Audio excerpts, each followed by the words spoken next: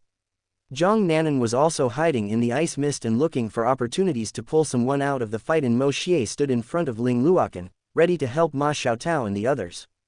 On the other side, Princess Juju, who was at the bottom of her team's formation, had already released her Star Crown Martial Soul, a support system martial soul with high offensive capabilities. One of her abilities released a halo with a shimmering golden light that merged with the spiritual power of her companions, heightening their offensive capabilities. Her first spiritual ability had also been released, discovering the positions of Moshier and others hidden in the ice mist. Huang Heian, with his Dark Demon Tiger martial soul, trapped Ma Xiaotao in combat while Yi Chen, a dark purple-haired girl, controlled Ma Xiaotao's flames, preventing them from reaching Huang Heian completely. Moshier was very interested in her flame control ability and couldn't help but look at her for a while. His attention also turned to the other spiritual master with wind control, who was helping Dugu Shangshan, another spiritual master of the assault system with the netherworld-crazed lion martial soul, to fight Dai Yuheng. His wind control was exceptional, and Moshier gained a lot of insights just by watching him. Meanwhile, Bei Bei was being repressed by Chen Xiaoji, who possessed the lightning warfalcon martial soul. As a soul king of the agility system, he hurt Bei Bei constantly. Seeing both of them with martial souls having an affinity for thunder, Moshier almost wanted to go there and fight them. If it weren't for Wang Yan asking him not to reveal too much of his strength, he would have already launched himself in the middle of everyone else. Suddenly, Ma Xiaotao was arrested by an absolute defense spirit tool called Absolute Defense Barrier, released by Princess Juju. This was an extremely expensive Class 7 spirit tool that could have a defense of a soul Duluo for 15 minutes and work both internally and externally. Because of this, Huang Heian and Yi Chen turned their attention to Dai Yuheng and started attacking him. At that time, both Princess Juju and Moshier made their moves. Princess Juju illuminated her fourth spirit ring and 18 gold stars began to appear and form a barrier before fading away thanks to Moshier's second spiritual ability, Spiritual Cancellation. Before Princess Juju's incredulous eyes, Moshier appeared beside the absolute defense barrier holding Ma Xiaotao and destroyed it with a ray of green light in his hand. This was obviously his life gold knife, which could suck the vitality out of every metal in the world. Dai Yuheng's figure suddenly disappeared from the siege of the four spiritual masters, and Ling Luokan, Zhang Nanan and Shu Sanshi appeared alongside Princess Juju. Everyone watching the match was stunned, but not Moshier's teammates. This was all thanks to Moshier's first spiritual ability, Illusion. The most shocked by this was Princess Juju, who could still feel her first active ability in the illusion created by Moshier. However, since the beginning of the match, Moshier had already used his illusion and hidden everyone inside it and simulated the spiritual power of Ling Luokan, Zhang Nanan and Shu Sanshi in the ice mist. Thanks to that, Juju thought she had found everyone's position, but it was just a trick created by Moshier. After that, he only created a new illusion to pull Dai Yuheng out of the siege when Ling Luokan and the others had already approached Juju, who was being protected by a spiritual master of the defense system.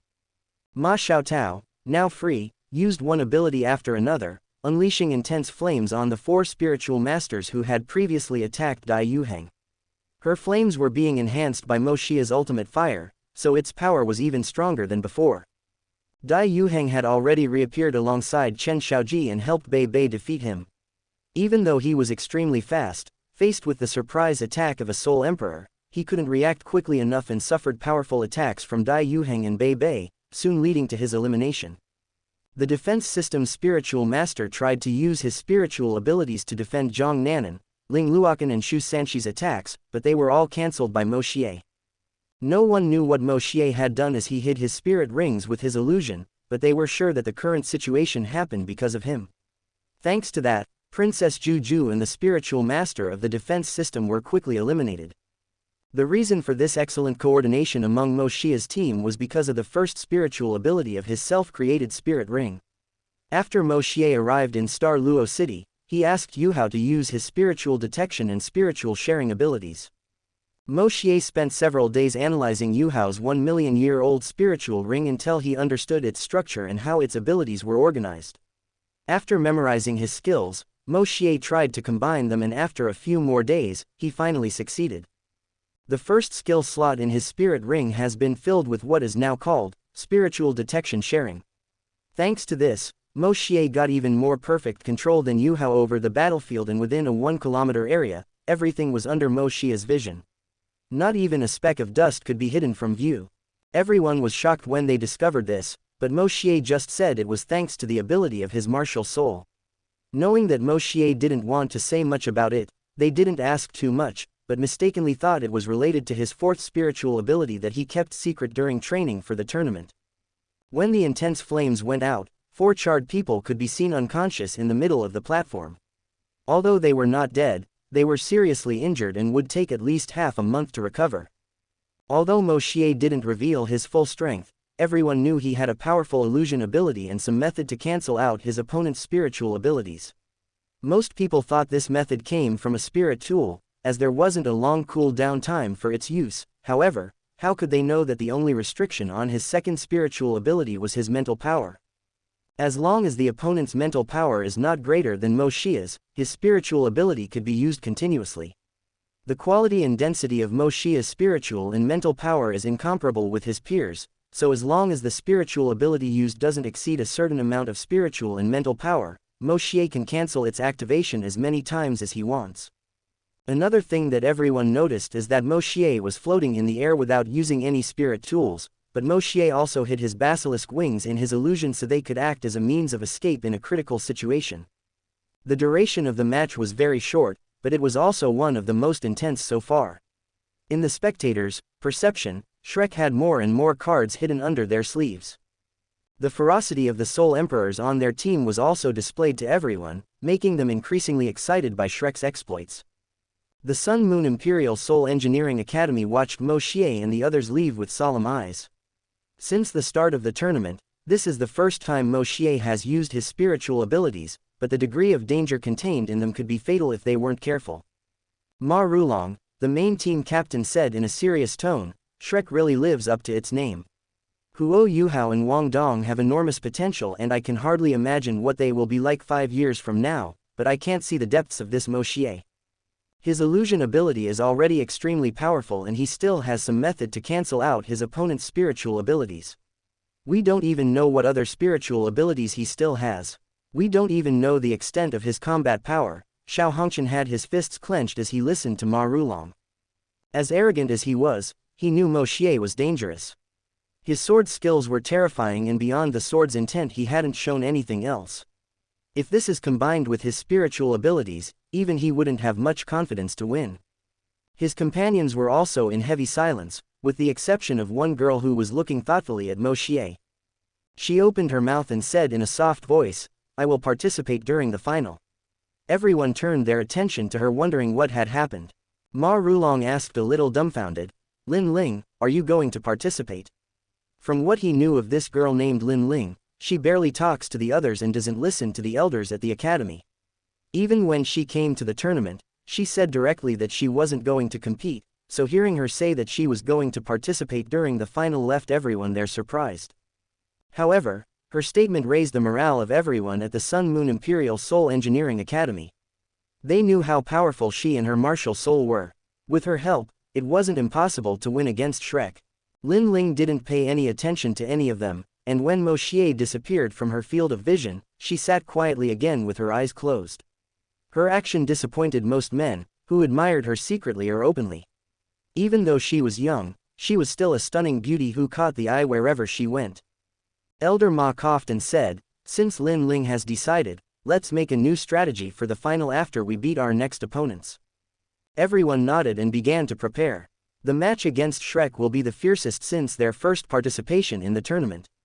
Chapter 47 Finals. Author's note: today's chapter is longer than usual, so comment if you find any errors. I had thought of several ways to write this fight, but many times I got stuck in some parts. I tried my best and I think it was something more or less readable. Tell me what you think and what I can improve to bring something even better in the future. Now let's go to the chapter.